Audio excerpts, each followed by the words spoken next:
The last night of Rothenburg, February 1491, Rothenburg, Germany. The dawn was a grey smudge on the horizon, a fitting backdrop for the last of Sir Wilhelm's castle staff and residents. Thieves, scavengers and war bands had battered the fortress, now a husk surrounded by the creeping death.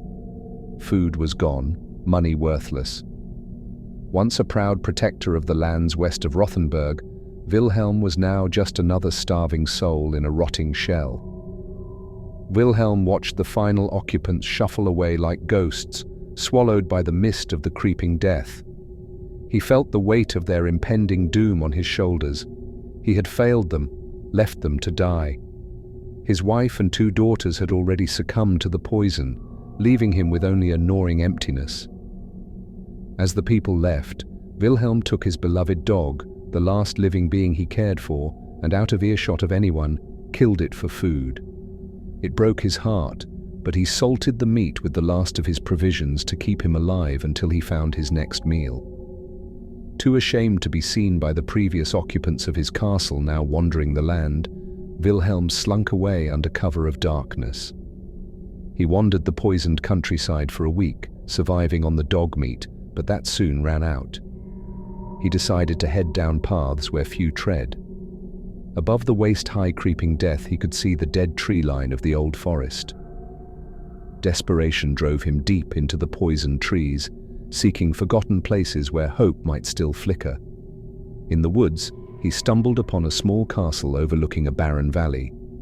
The farms were long gone, leaving only desolation. The clanging of metal and cries of pain drifted down from the walls.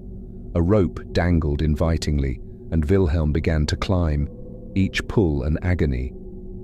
Starvation had sapped his strength, and the climb was torture. At the top, he found the bodies of defenders who had fought to the bitter end.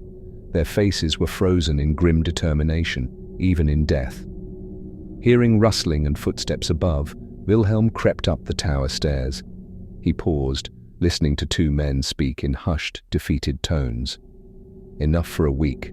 Maybe 2, one muttered. "We lost too many getting in. Just the 2 of us now," the other replied. Wilhelm's hunger roared, drowning out his doubts. He sat in the stairwell, his mind a battleground of conflicting thoughts. What should he do? What could he do?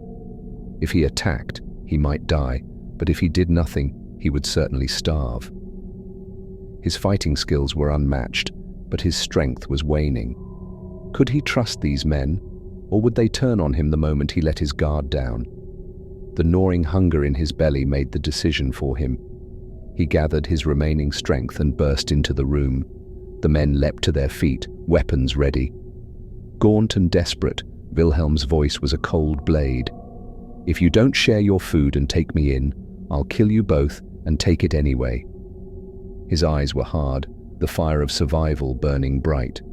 The men, exhausted and recognizing a kindred spirit in the night, lowered their weapons. They saw the futility of fighting and nodded. Together, they shared what little they had, forming a fragile alliance. Wilhelm had found his doom company. United by desperation and the will to survive, they prepared to face the grim world outside the castle walls, where the creeping death loomed ever closer.